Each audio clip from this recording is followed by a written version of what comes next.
Estamos de volta, começando a semana juntinho com você. Hoje é dia de saúde, junto com a Santa Casa de São José dos Campos, Dr. Arthur Reis, que é especialista aí em cirurgia de intestino, principalmente é oncologista quando se trata de câncer de intestino, está aqui com a gente para nos orientar aí quais os sintomas que a gente pode estar mascarando muitas vezes e não sabe que tem um câncer, né, Luquinha? Pois é, a Eliette está conversando aqui comigo pelo WhatsApp, Solange, e ela disse que às vezes o intestino dela fica preso por 5 dias. E dessa última vez, ao evacuar, até sangrou. E ela quer saber se isso é normal acontecer, ou sangrar, e se de repente pode ser algo mais grave, de repente, como um câncer. Vamos lá, sempre pode, tá? A constipação e o sangramento intestinal são dois sintomas que a gente tem que ficar muito alerta, que são sinais de alerta para a gente fazer uma investigação mais profunda. Mas vamos lembrar que o câncer de intestino não é a principal causa de sangramento. Existem outras causas de sangramento e a grande maioria delas é por doenças orificiais benignas, hemorroida, fístulas, fissuras que não são causa de intestino e não são fatores de risco. Ou seja, já respondendo uma pergunta aqui do Fale Conosco, a hemorroida não é um câncer de intestino, não tem nada a ver com isso? Não tem nada a ver com isso, mas o sangramento deve ser um fator de alerta para a gente investigar mais profundamente. Ok, então. Luquinha, a Camila de São José dos Campos quer tirar a dúvida. Vamos conversar com ela então? Boa tarde, Camila, tudo bem? Boa tarde, Lucas. Boa tarde, Sol. Eu tenho uma dúvida. Ô, linda, pode fazer a pergunta então, vamos lá. Eu sou fumante já há 15 anos e na minha família tem casos de pessoas que tiveram câncer no intestino e eu queria saber se há possibilidades, por conta disso, de eu acabar tendo. Cigarro, já respondendo outras perguntas aqui, doutor. O tabagismo é um fator de risco, Camila, né? Camila, o cigarro é um fator de risco. Veja bem, o fato de você fumar e ter alguém na família que já teve, não quer dizer que você terá. Quer dizer que você tem um risco aumentado, mas isso não consegue dar certeza e nunca dará uma certeza que você vai ter algum problema. Melhor é parar de fumar também, né? Isso ajuda bastante. Pois é, agora a gente vai dar um pulinho até Jacareí, Luquinha. Vamos lá, quem está falando com a gente? Alô, boa tarde. Oi, boa tarde. Quem que é? É a Ana Paula. Oi, Ana, obrigado pela participação, amiga. Vamos conversar, vamos lá. Eu queria saber se a síndrome do intestino irritado pode futuramente estar causando um câncer. Ótima pergunta. Não tem relação. Tá? Existem algumas doenças inflamatórias do intestino, são doenças autoimunes, que são a retocolite ulcerativa ou a doença de Crohn, que tem um risco aumentado e tem uma incidência maior. Pode chegar até 30% de incidência maior do que a população. Mas a síndrome do intestino irritável não tem relação com o câncer. Não. Ok. Daqui a pouco, Luquinha, a gente vai responder uma pergunta aqui da Regina. Ela diz o seguinte, o doutor falou sobre sangue oculto nas fezes. Como é que a gente sabe se a gente não consegue ver? A gente vai dar esse alerta. Agora, segunda-feira é dia de sorte, dia de sortudos aqui no Falando Nisso, né? É o dia que a gente fica sabendo quem são os ganhadores do domingo, quem faturou prêmios, quem tá feliz da vida. Julinho Ribeiro, conta pra gente. Boa tarde. Boa tarde, Solange Moraes, Lucas, pessoal de casa, aqui estão os ganhadores do Vale Cap de ontem, domingo. Primeiro sorteio, R$10 mil para Jaqueline Souza, aqui de São José, Jaqueline. Isso. Comprou, acreditou, ganhou R$10 mil. É ou não é um bom dinheiro? Tá ótimo, é muito dinheiro pra gente. Já dá pra recomendar, com certeza. Parabéns, viu? Obrigada. Segundo sorteio, R$10 mil para Ulisses Pinheiro. Lorena, Ulisses? Isso mesmo. Rapaz, lá em Lorena, então, tem Vale Cap premiado, é? Tem, sempre tem lá. Já recomenda também para quem está assistindo. Recomendo, eu ganhei, pode comprar aqui. Parabéns, viu? Bacana. Terceiro sorteio, R$10 mil, 2 ganhadores que estão dividindo esse prêmio. Ana Melica, de onde, Ana? De Moreira César, Pindamonhangaba. Moreira César, Pindamonhangaba, R$5 mil. Está dividindo os 10, conta fácil, 5 para cada um, tá bom, né? Tá ótimo, graças. A Ana divide com a Gleidiane. De onde, Gleidiane? Ilha Bela. Ilha Bela, Litoral Norte. Comprou, acreditou, deu certo, R$5 mil, tá bom? Ótimo. Já recomenda também? Já recomendo. Parabéns, viu? Leva um abraço para Ilha Bela. Quarto sorteio, Eco Esporte Mais, R$60 mil em dinheiro para Roseli Aparecida Santos. De onde, Roseli? Caçapava. Caçapava, cidade simpática. Alegria da Roseli. Ô, Roseli, pode comemorar, menina. Nós compramos, ganhamos e recomendo para todos. Isso mesmo, parabéns, viu? Obrigada. Ainda, Sol, tivemos 20 giros de R$1.000 no Giro da Sorte. Agora para o próximo domingo, Carminha e Tonico, pra cá. Primeiro sorteio. Uma Honda CG 150. Segundo sorteio. 2 rodas 150. Terceiro sorteio. Uma Honda CB 300R mais 7.500. Olha só, e no quarto? 4 HB20.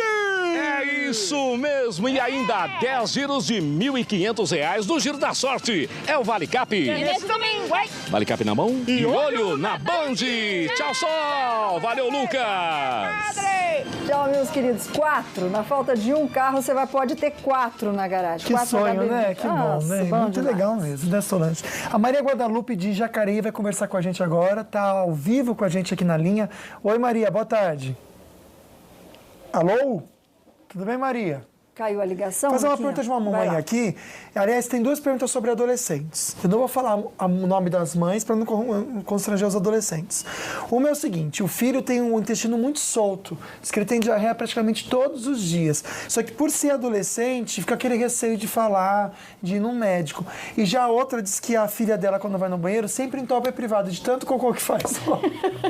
Uma é uma coisa, outra coisa. É algum problema ou o adolescente geralmente é mais movimentado?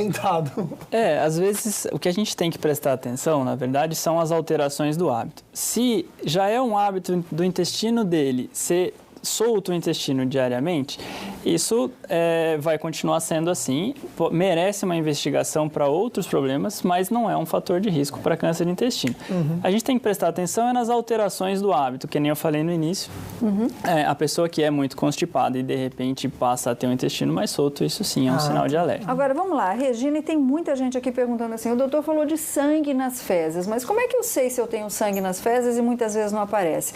Ou seja, é um exame que a gente pode pedir para o nosso médico? A partir de que idade que a gente deve fazer isso? Então, como recomendação de rastreamento de câncer de intestino, a gente tem a recomendação de colher o sangue oculto nas fezes de todas as pessoas com mais de 40 anos.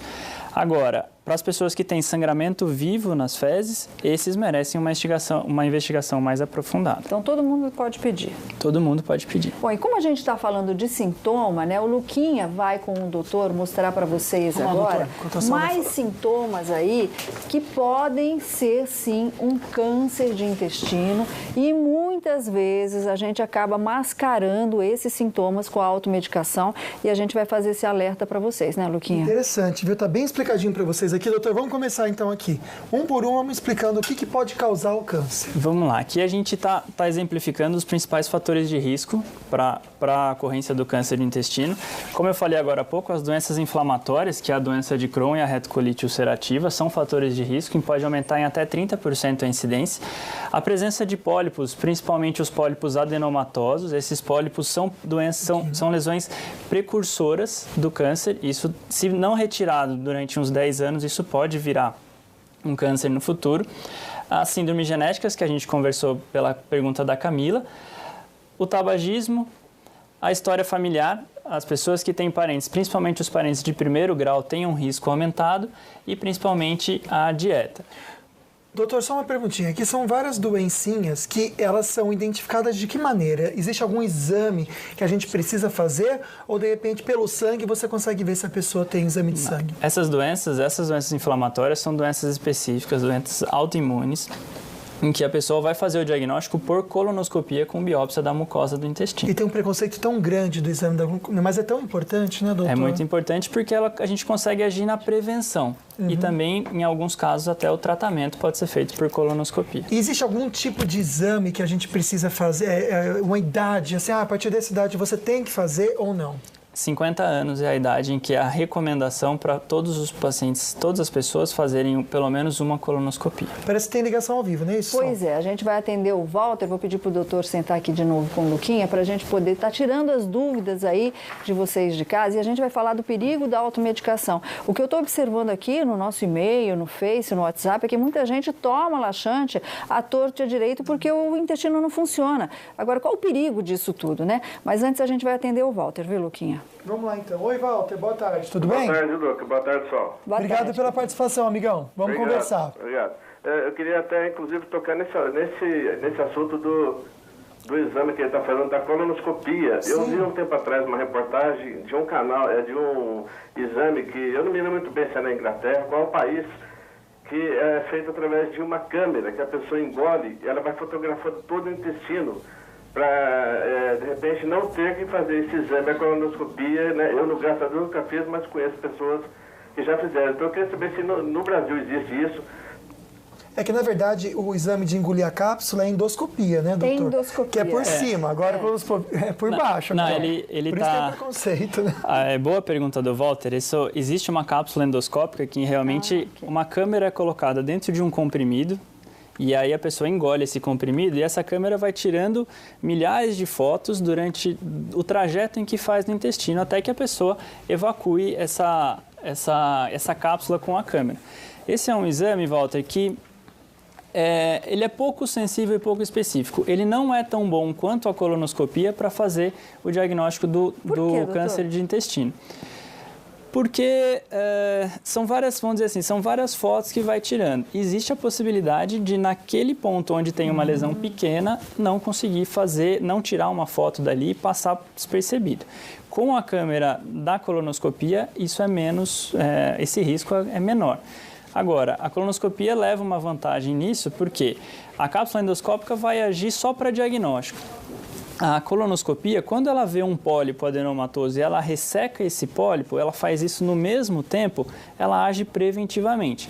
Vai evitar que esse pólipo adenomatoso vire um câncer dali a alguns anos. Então, Paulo, nosso querido Paulo de Ilhabela, está aí a sua resposta. Todo pólipo pode virar um câncer, né? Se diagnosticado preventivamente, o próprio exame já resseca esse pólipo, que deve ir para a biópsia, a gente vai confirmar com o doutor, mas aí fica tudo tranquilo, né, Luquinha? Pois é, eu acho que a gente tem que bater no martelo aqui do não preconceito para fazer esse exame, né, Solange? Porque o que importa, na verdade, é a gente cuidar da nossa saúde, né? Essas bobeirinhas não tem que pensar sobre isso não, né, gente? Olha que triste, porque o corpo da dançarina de funk Amanda Bueno, de 29 anos, foi enterrado em Anápolis, onde a família dela mora. A mulher foi morta em Nova Iguaçu, na casa onde morava com o noivo, Milton Severiano Ribeiro, conhecido como Miltinho da Van, que está assim preso e confessou o homicídio à polícia. Muito triste mesmo, né, Solange? Foi muito cruel. É muito cruel, né? Bom, e a assaltadora Malrim Magi, abriu mão da sua carreira para se dedicar ao trabalho de comentarista na TV e a gente já mostra para você, mas agora a gente vai receber um carinho muito especial do pessoal de casa. Beijo, Sol. Beijo, Luquinhas. Nós estamos te assistindo. Amamos vocês. Beijo. Adoro o seu programa.